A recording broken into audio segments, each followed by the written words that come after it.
Matter before the court is State of Minnesota versus Derek Michael Chauvin. District Court file number is 27 CR 20-12646. Matters on for sentencing. Counsel, note your appearances beginning with the state. Good afternoon, Matthew Frank, Assistant Attorney General on behalf of the state. Good afternoon, Your Honor. Jerry Blackwell for the state of Minnesota. Good afternoon, Your Honor. Steve Swisher on behalf of the state of Minnesota. Your Honor, Keith Ellison, Attorney General on behalf of the state of Minnesota. And for the defense. Good afternoon, Your Honor. Eric Nelson and Amy Voss appearing on behalf of Mr. Chauvin. Thank you. We are still, for all those attending, under somewhat modified COVID restrictions, so we are asking that everyone keep their masks on unless they are speaking. I'll ask for people who are speaking to come up to the lectern and use the microphones, and please to remove your mask so that we can hear you clearly, and also to maintain the distances that we have set out in the courtroom. With that, we'll proceed first with the state. Mr. Blackwell, you may proceed with victim input.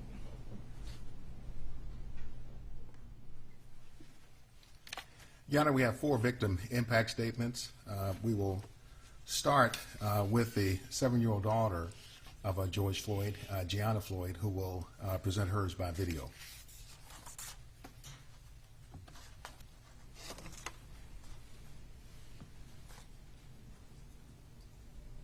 What do you miss most about your daddy? Well, I ask about him all the time. And that's kind of it. Yeah. Well, when you ask about him, what are you asking about? Well, I was asking, how did my dad get hurt? Do you wish that he was still here with us? Yeah, but he is. Through his spirit? Yes. Yes. And when you see your daddy again one day, what do you want to do when you see him? I want to play with him. What kind of games do you want to play with him? I want to play with him, have fun, go on a plane ride, and that's it. Yeah. Would you? We used to have dinner meals every single night before we went to bed. My daddy always used to help me brush my teeth. Oh. Do you miss him helping brush your teeth? Yes. How do you hope that the world remembers him? Well, they help him because those mean people did something to him. Yeah. If you could say anything to your daddy right now, what would it be?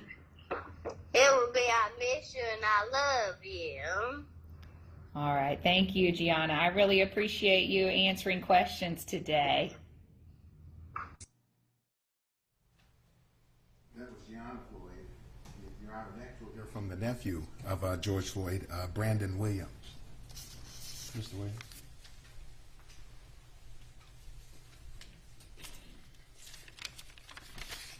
If you could begin by giving us your full name and spelling. Your names.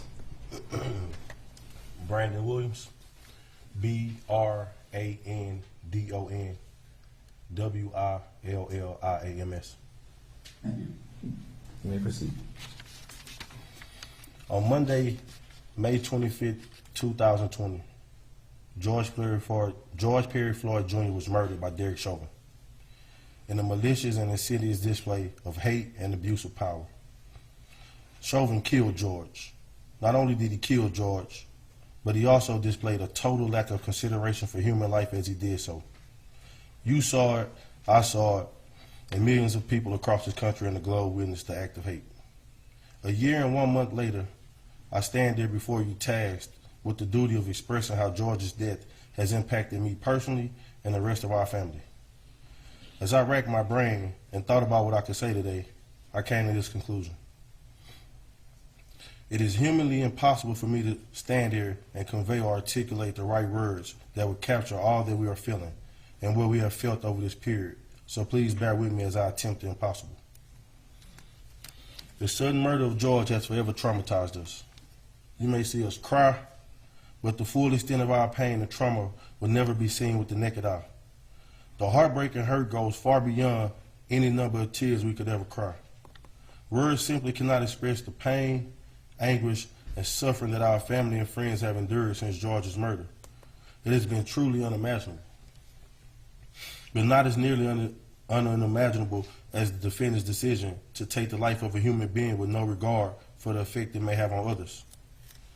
Although Chauvin will be sentenced today and spend time in prison, he will have the luxury of seeing his family again, talking to them, and he will likely get to spend time with them upon his release. These are all luxuries that my young cousin Gianna was robbed of when Chauvin made the active decision to kill her father. There will be no more birthday parties, no graduations, holiday gatherings, or other family celebrations. The laughter, hugs, guidance, advice, sense of security, and those opportunities to simply say I love you are forever gone. They say time heals all, and while I generally believe that saying, it's challenging to do so given these unfathomable set of circumstances. Before I conclude, I must highlight a few things. George's murder, this trial, and everything in between has been tragic and devastating. Our family is forever broken, and one thing we cannot get back is George Floyd. It is the request of my family that the maximum penalty for the crime for which the defendant was convicted be imposed. On behalf of my family, friends, community, and supporters, I wish to express my sincerest gratitude for allowing us opportunities of expression. Thank you. Thank you, sir.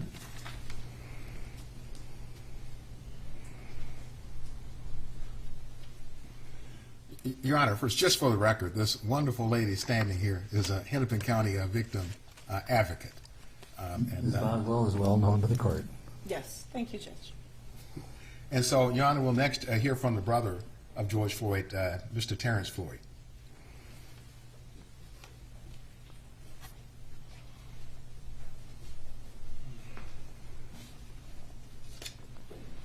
And Mr. Floyd, if you could state your full name, spelling each of your names.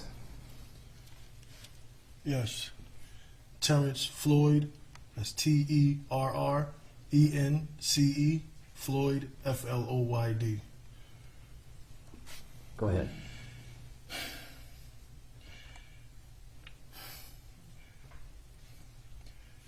I'm here representing my brother. I'm from New York.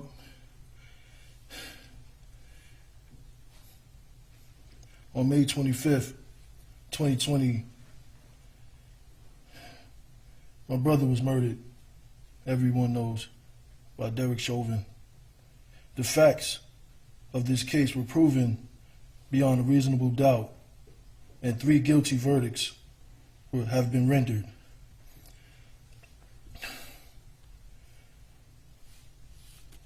This situation has really affected me and my family.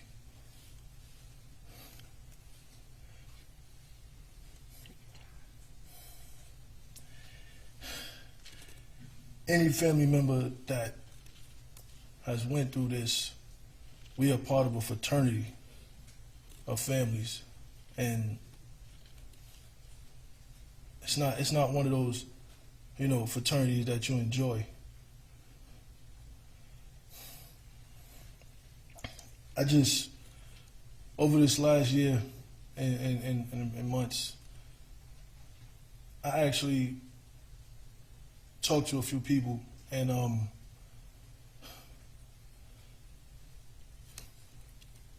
I wanted to know from the man himself why. What were you thinking? What was going through your head when you had your knee on my brother's neck? Why when you knew that he posed no threat anymore, he was handcuffed, why you didn't at least get up? Why you stayed there?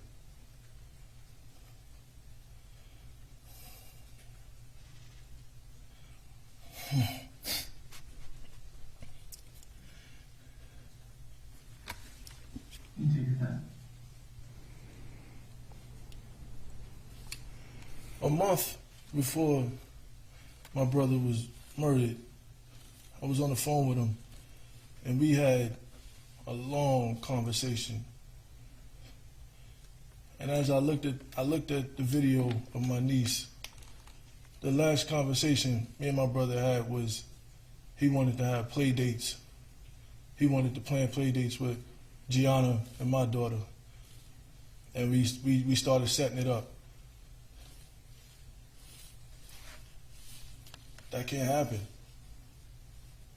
And I have to, my daughter's still young, but I still have to explain to her because this is history. This is a case everybody knows about. So she's gonna find out, and I'm gonna have to explain that to her.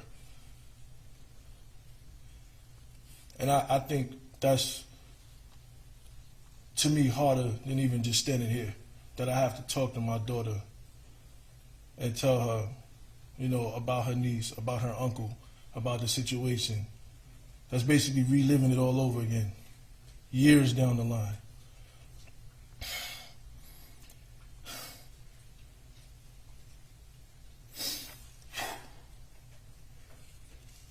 I'm here on behalf of my family, on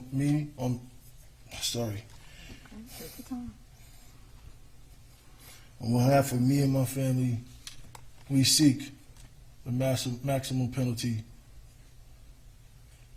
We don't want to see no more slaps on the wrists. We've been through that already.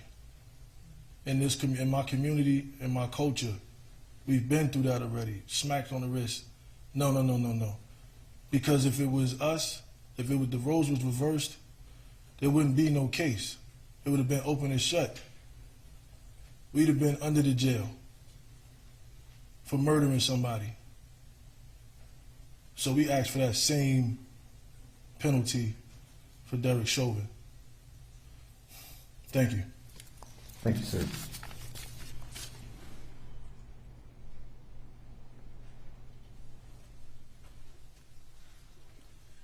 Your Honor, the final victim impact statement for the state will come from George Floyd's brother, Phalonis Floyd.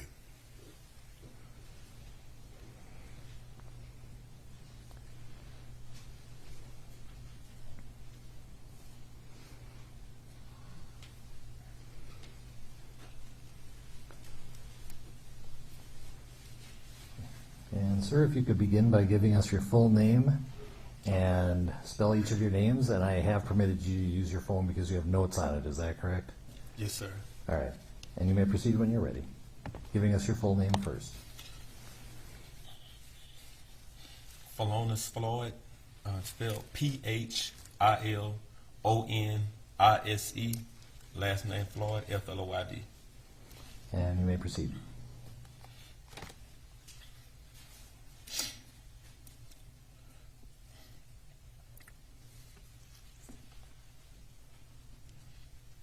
One year ago, May 25th, my brother George was murdered by Derek Chauvin and his co-defendants in broad daylight with a knee to his neck for 9 minutes and 29 seconds.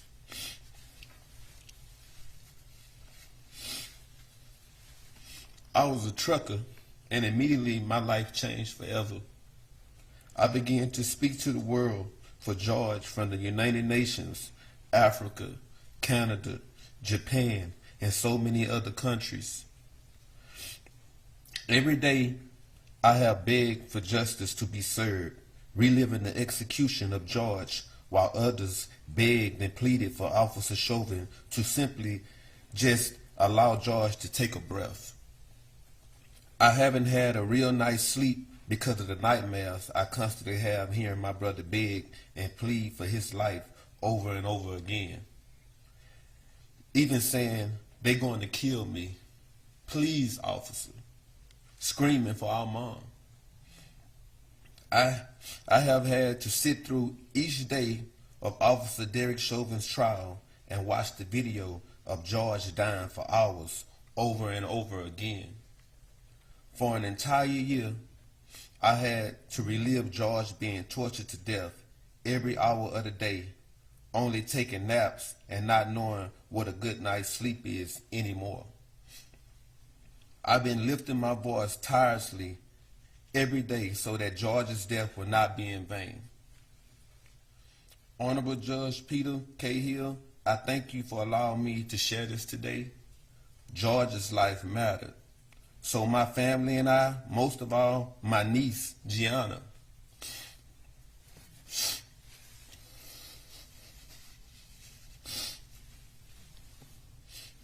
My niece, Gianna, she needs closure.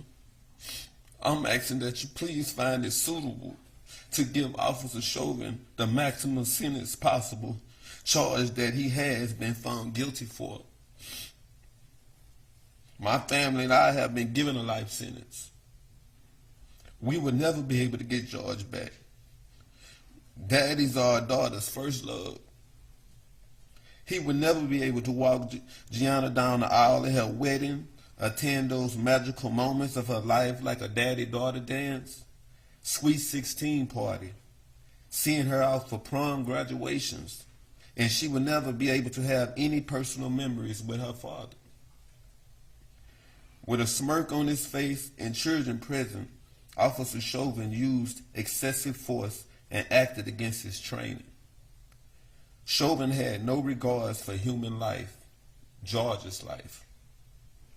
I stand before you today asking you to please help us find closure by giving Chauvin the maximum sentence possible, making sure he does his time consecutively without the possibilities of parole, probation, or getting out early for good behavior. Thank you. Thank you, sir.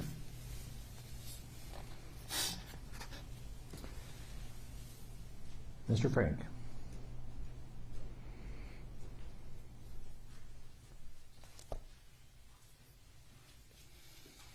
Thank you, Your Honor. Here today, of course, for sentencing, gives us an opportunity to speak about other matters that I think are involved in sentencing and where we are in the criminal justice system in the processing of this case. As a member of an elected office representing the people of the state of Minnesota, as well as the people of the local community, I want to say a couple of things. And first of all, I want to really thank some of the police officers in the Minneapolis Police Department who, under great pressure, great stress, and to some extent at peril to their occupations, what they've devoted their life to, stuck to their oath and their commitment as police officers to speak openly and honestly about policing and the training that is given and received by police officers. Those officers didn't hide behind a blue wall. They came forward, they told this court and those jurors what they knew about training and responsibility, and I think they deserve recognition and credit for that. I would also like to thank members of the Bureau of Criminal Apprehension. Those agents get called in, great sacrifice to their personal lives. Whenever things happen, they go. They did that here, and under really extraordinary circumstances, completed a very professional and thorough investigation. Conducting interviews is hard enough, but conducting them in the atmosphere of the city following the murder of George Floyd was even more difficult. And they did so, I think, above and beyond the call of duty. And I want to thank them for doing that on behalf of the whole prosecution staff. Your Honor, I want to thank the family, the loved ones, the friends of George Floyd. They have been through so much more than families involved in murder cases. He's right. It's a fraternity you don't want to be part of. But they've been through so much more because of the pandemic and because of security, safety precautions that we've had to take. They have been through a lot. At a time when they try to grieve, like everybody does for the loss of someone, they are going through so much more. And I want to thank them, all of them, the family. The court saw testimony from Philonise Floyd, Courtney Ross. These are people who are trying to deal with their loss, but they have to do it in a very public way and under very trying circumstances through no fault of their own. So I thank them. They have all been models of grace and understanding. And it's really remarkable, quite frankly. I'll, I think, come back to them again in a little bit. Your Honor, we have submitted a sentencing brief. I would incorporate that. I guess I would incorporate my comments today into that memo. But I do think there are things that I want to bring out today in my arguments. For hundreds of years, the court had discretion in sentencing. It was the trial court's decision on what a sentence should be. The recognition that the trial court sat through the trial, watched the evidence, and saw how it affected people, informed the court's discretion. When the legislature passed the guidelines, in a legitimate attempt to try and even out sentences, they defined certain presumptive sentences, as we all know, for typical crimes. For each crime, the typical crime. But they did not remove discretion for sentencing judges. They recognized that nobody is better suited to decide whether this is the typical case represented by that guidelines presumptive sentence, or if there are reasons why this is worse than that. And it gave, and the guideline still gives this court discretion when there are aggravating factors to give a more serious sentence than what the guidelines presumption calls for. And as you know, we are asking you to do that today. As this court found, there are 4 aggravating factors that we have identified. They go beyond a list of just what those factors are. We have not just done our homework and found a list. The court made good findings, detailed findings about those factors, and we think they justify a greatly increased sentence. This is not the typical second-degree unintentional murder. The Supreme Court in our state has said that very recently, even one aggravating factor is sufficient to go twice the top of the range. Here we have 4. The first one that the court found is an abusive position of trust and authority. And the court specifically found that when Mr. Chauvin was acting as a police officer, he had a position of trust and authority. That is certainly true. We trust police officers. We trust them when we need help. We call them for help. We trust that they're going to take care of the problems that they are assigned to deal with, right? We trust them. We also give them great authority. We give them great power. We give them power to use force that individuals would be prosecuted for using, right? We give them authority to arrest, to detain. And with great power, of course, comes great responsibility. So they're not sent out there by themselves to do this. They're given substantial training. This court saw all of that through the trial, in general and in specific to Mr. Chauvin and the other 3 officers. They're given training on the use of force, the proportional use of force. The force used has to be warranted by the threat.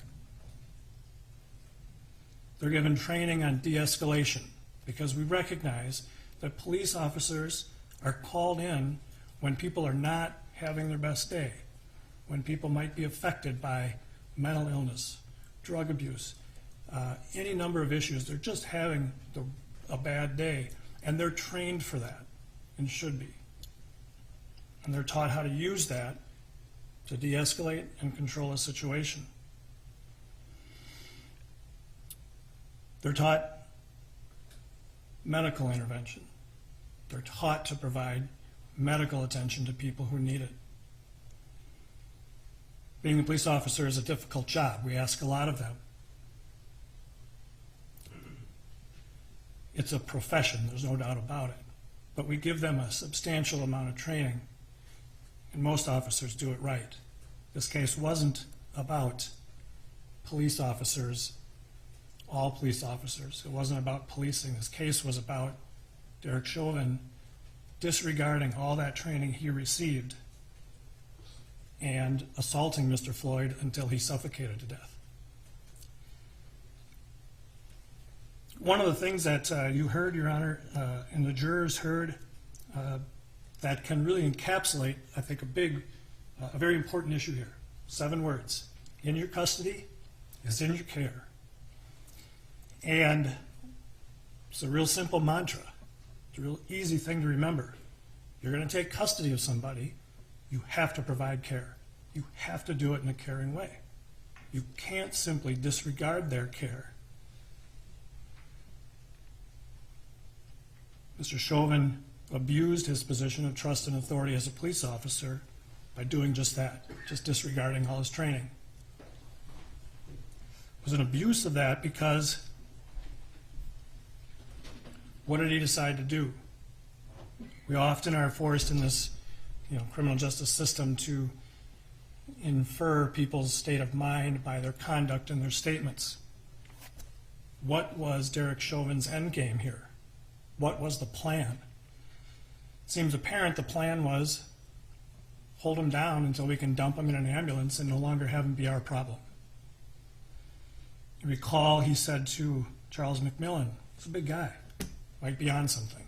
That's it.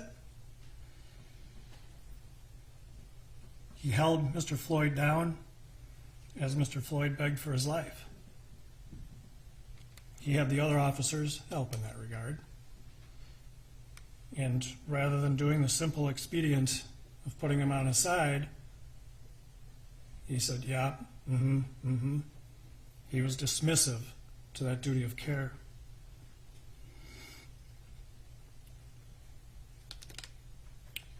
We trust that arrestees will be treated with respect, reasonable force, and that their medical needs will be addressed. I'm paraphrasing from the court's findings.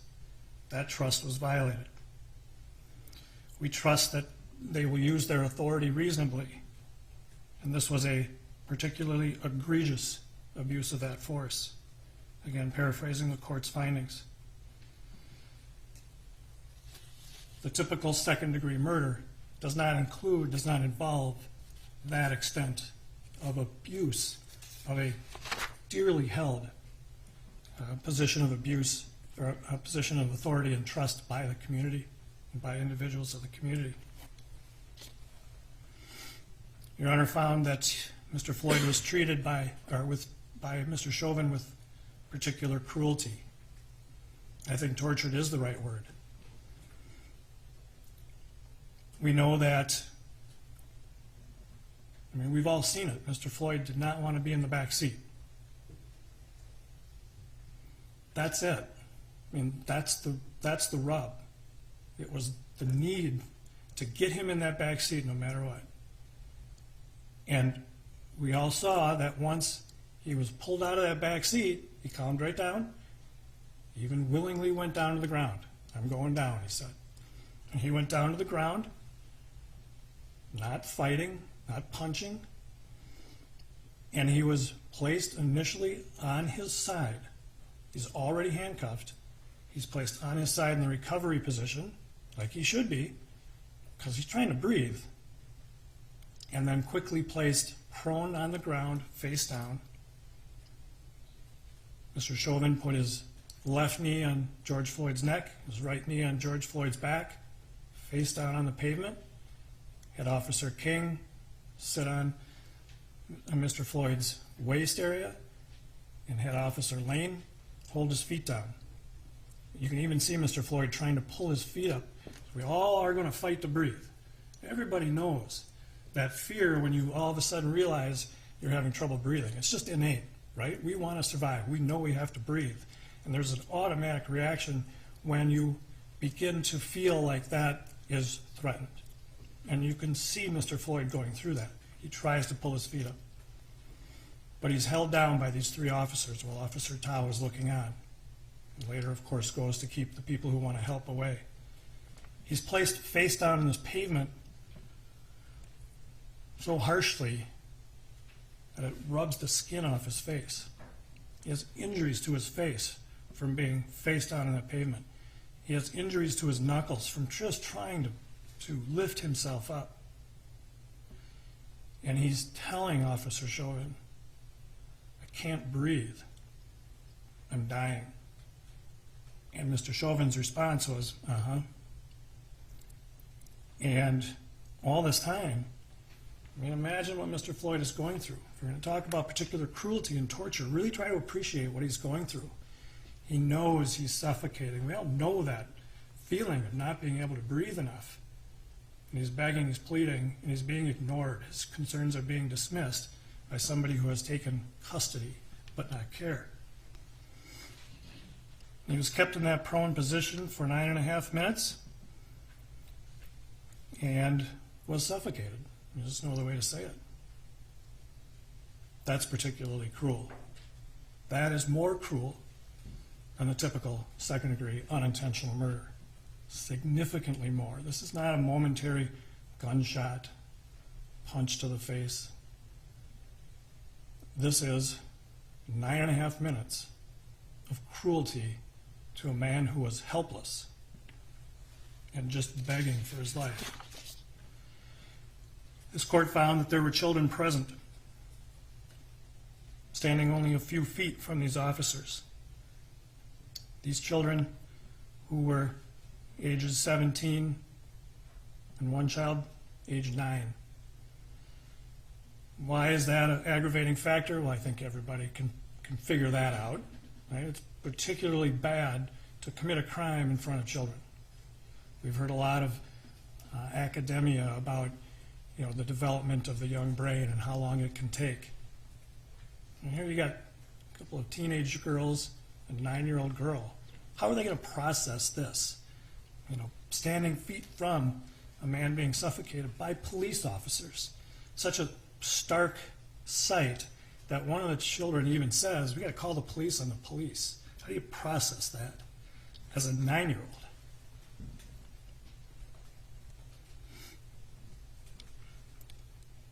The children were not only present watching a man die.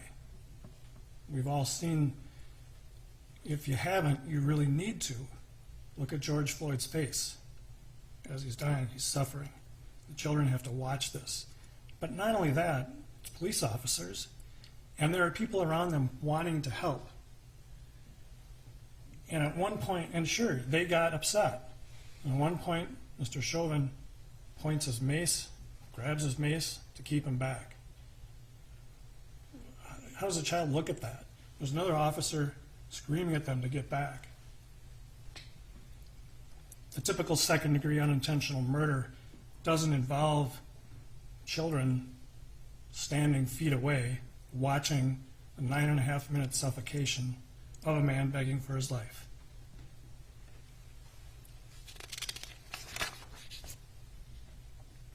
This court also made a finding that the defendant committed the offense with the involvement of 3 or more other persons. Lane and King were involved directly in the restraint, and that Tao kept the bystanders at bay. I've already talked a little bit about Lane and King's role in holding Mr. Floyd down. They recognized that he was pulseless, that Mr. Floyd was pulseless at one point, and yet really made no effort to take care of the person in their custody. Officer Tao watched most of the suffocation and then only went over to keep people from giving help. One person who is identified as a medical trained firefighter for the city of Minneapolis, and that was dismissed. Like, are we going to believe her? So they kept trained medical people from providing help. These were all uniformed peace officers, adding to that abuse of trust and authority. Your Honor, I know the defense has asked the court for probation. I'm not going to spend a lot of time arguing that. It's so outside of the realm of, I think, real possibility. This is a murder. I understand some of the arguments made on behalf of Mr. Chauvin. I understand, well, no, I can't understand what his family members and friends are going through. I can't. But it's certainly not enough for a departure to probation for a second-degree murder. We believe, Your Honor, that these 4 aggravating factors and the findings that the court has made certainly justify an upward departure. Because there are 4 of them, not standing alone, but in a sense, not overlapping, but coming together to show this is not the typical second-degree murder. This is egregious. And this justifies a double upward departure. From the top of the box, which is 180 months, we're asking the court to do a double departure, recognizing all 4 factors, to 360 months. As I mentioned before, Your Honor, this is sentencing. This is the time for victims, right? This is the time for the loved ones of the victim and the community to have a say. Again, I commend this family.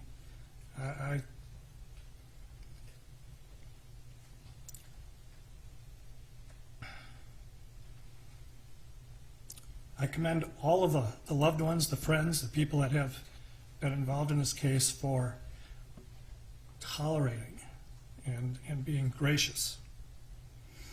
None of this, of course, can bring George Floyd back. That's very true. But this is the time for our criminal justice system to say, we hear you.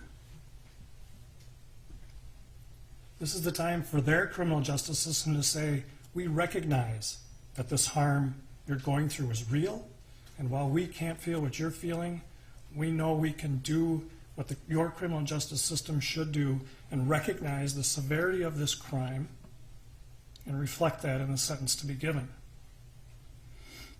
It's time for this criminal justice system to say, we recognize this is more serious than the typical second-degree unintentional murder. The 4 reasons the court found reflect that and give this court more than an adequate basis to do that. Your Honor, we ask the court to impose a sentence of 360 months, commitment to the Commissioner of Corrections. As you know, Your Honor, there are no fines in murder cases. And we would ask the court just to reserve the issue of restitution. So we can clarify that with the family and present that to the court for 30 days. Thank you, Your Honor. Anything further from the state? No, Your Honor. All right. Mr. Nelson. I'm sorry. Mr. Blackwell? I'm sorry, Your Honor, just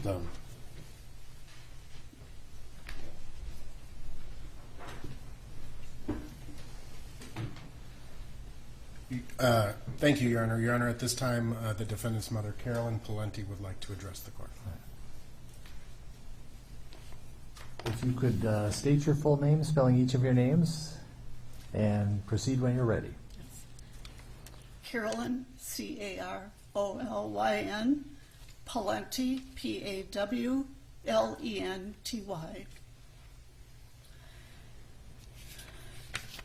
I am the mother of Derek Chauvin. I am here to speak on behalf of my entire family. On November 25th, 2020, not only did Derek's life change forever, but so did mine and my family's. Derek devoted 19 years of his life to the Minneapolis Police Department.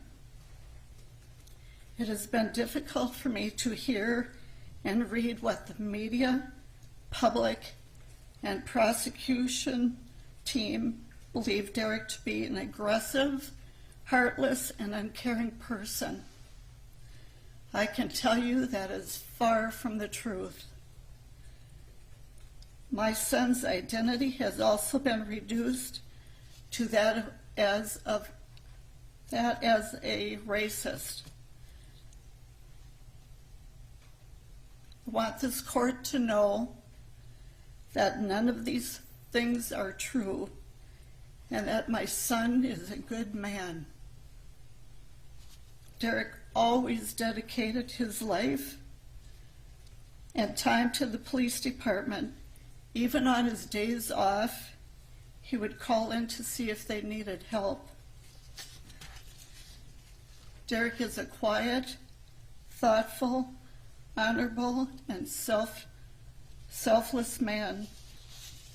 He has a big heart, and he always has put others before his own. The public will never know the loving and caring man he is, but his family does. Even though I have not spoken publicly, I have always supported him 100% and always will. Derek has played over and over in his head the events of that day. I have seen the toll it has taken on him. I believe a lengthy sentence will not serve Derek well. When you sentence my son, you will also be sentencing me.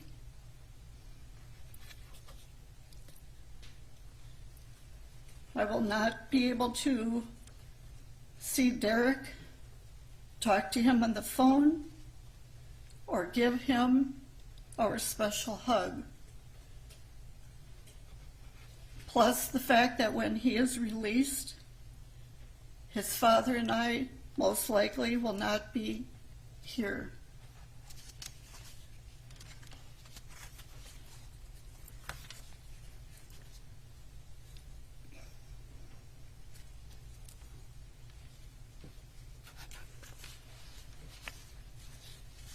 Derek, my happiest moment is when I gave birth to you. And my second is when I was honored to pin your police badge on you. I remember you whispering to me, "Don't stick me with it." Derek, I want you to know I have always believed in your innocence, and I will never waver from that. I have read numerous letters from people around the world that also believe in your innocence.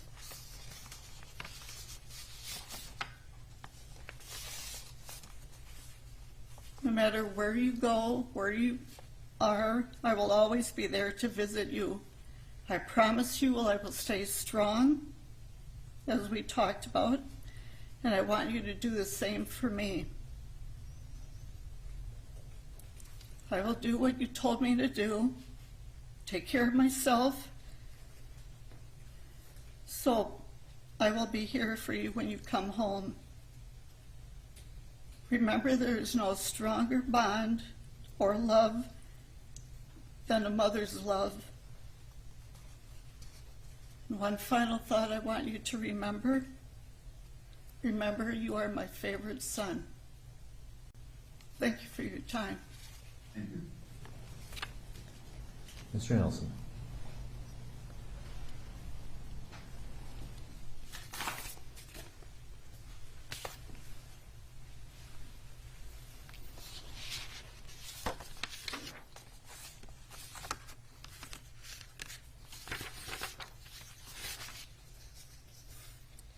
Thank you very much, Your Honor.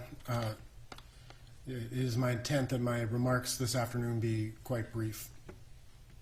I do not intend to relitigate the facts of this case, nor spend any substantial time looking at the law. The court is very familiar with the facts of this case, and the parties have fully briefed the court relevant to the sentencing factors. And we recognize that in any case, any sentencing that comes before the court is tasked with a difficult job. The court must craft a sentence that serves the interests of justice, a rather nebulous term. The court must take into consideration the victim impact, public interests, as well as the circumstances and the history of the defendant.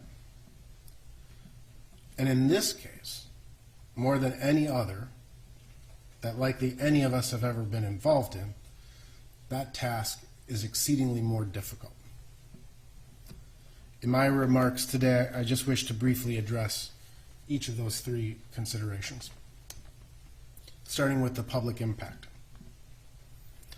As I believe we are all cognizant of, this case is at the epicenter of a cultural and political divide. We tried to keep a lot of that out of the courtroom during the trial and make this case about the facts. But we recognize what has happened as a result of this case. There are a great number of people who will view any sentence you pronounce as overly lenient and insufficient to satisfy justice.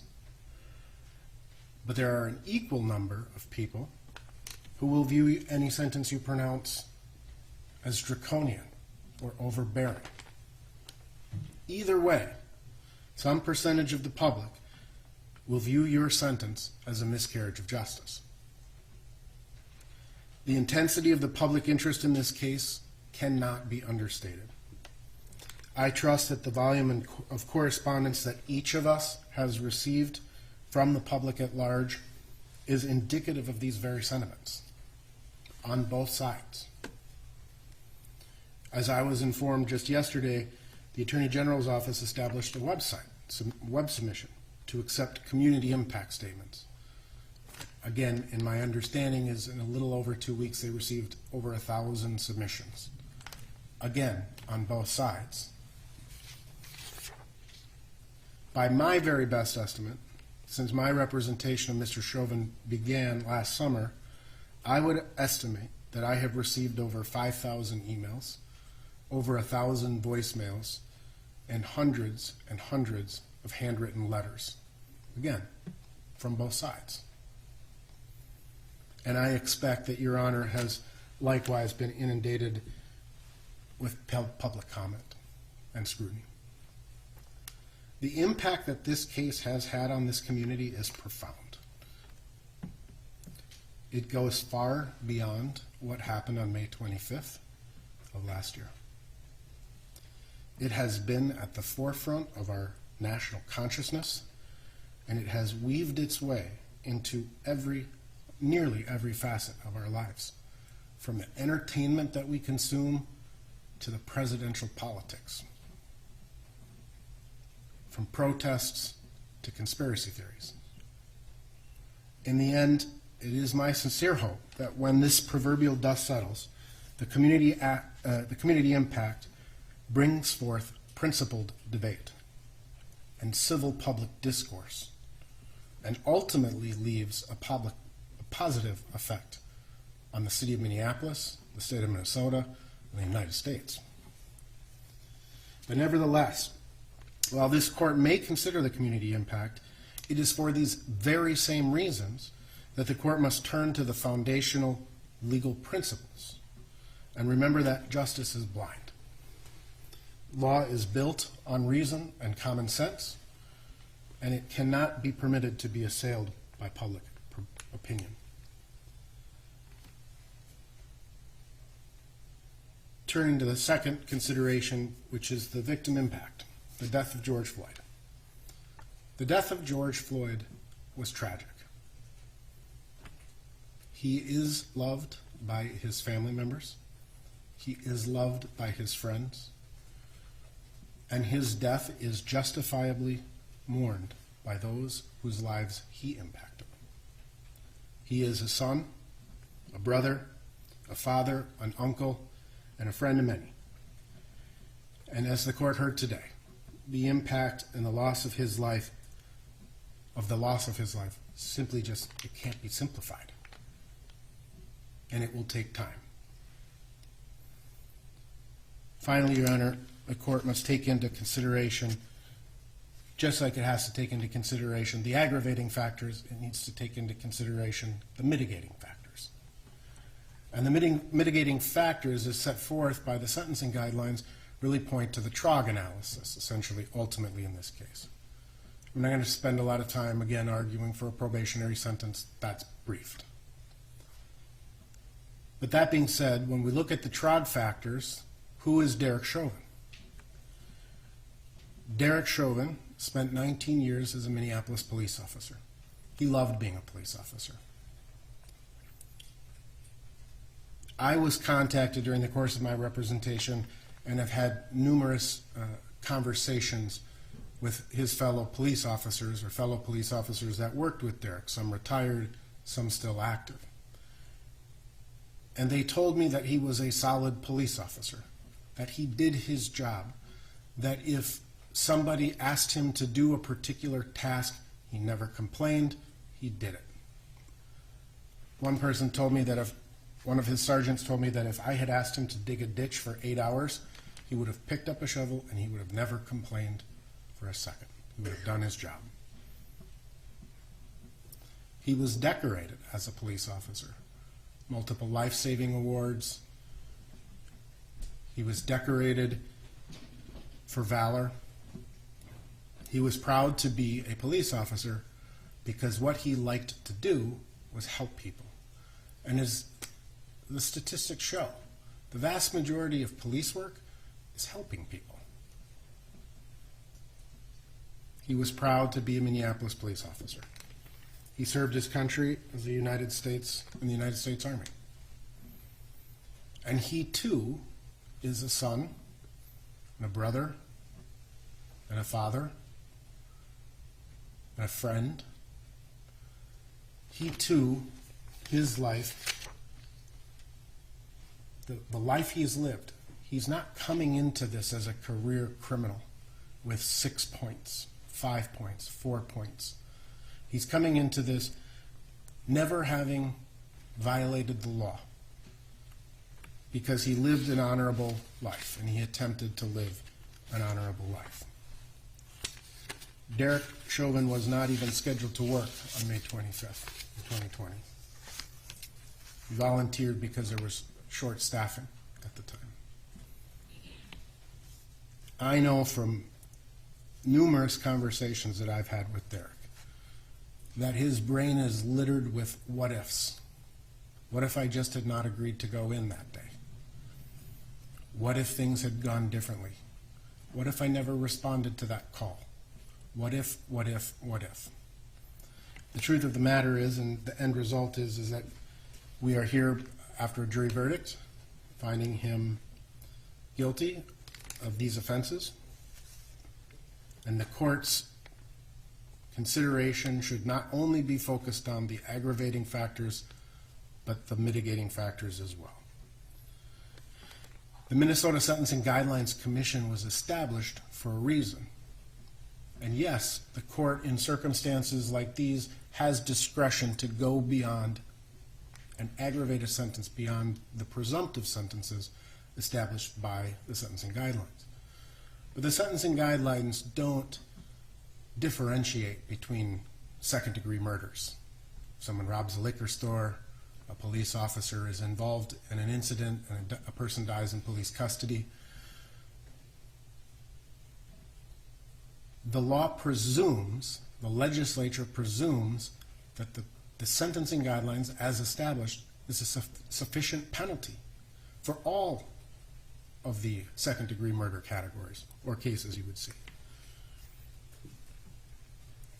From 2019 back to 2010, a total of 90 people were sentenced for second-degree murder.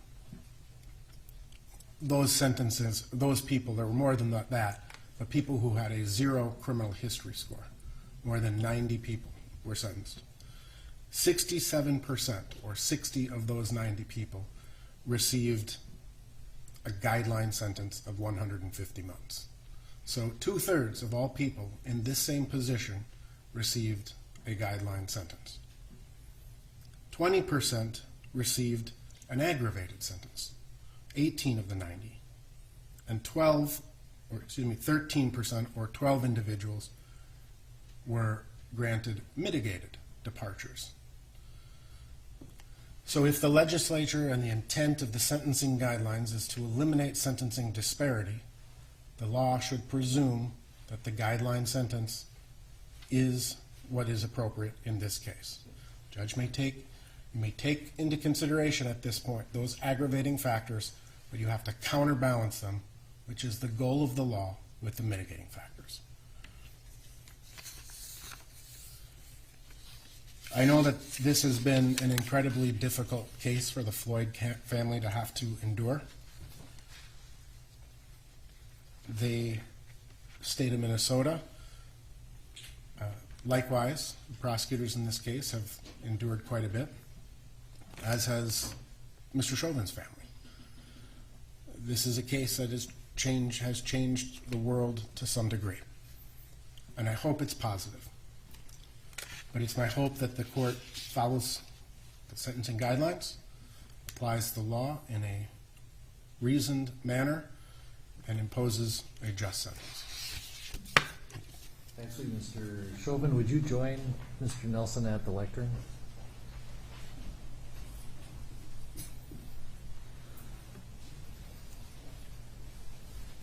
Mr. Chauvin, this is your opportunity if you wish to give any input to the court. And so I turn it over to you and your attorney. Thank you, Your Honor. At this time, due to some additional legal matters at hand, I'm not able to give a full formal statement at this time. But very briefly, though, I do want to give my condolences to the Floyd family. There's going to be some other information in the future that would be of interest, and I hope things will give you some peace of mind. Thank you. And I'll note that I did read your comments in the pre-sentence investigation as well. Thanks, Ron. All right, we are going to take a 15-minute recess so that I can complete the sentencing order based on what I've heard today. And let's reconvene at 2:45. We're in recess.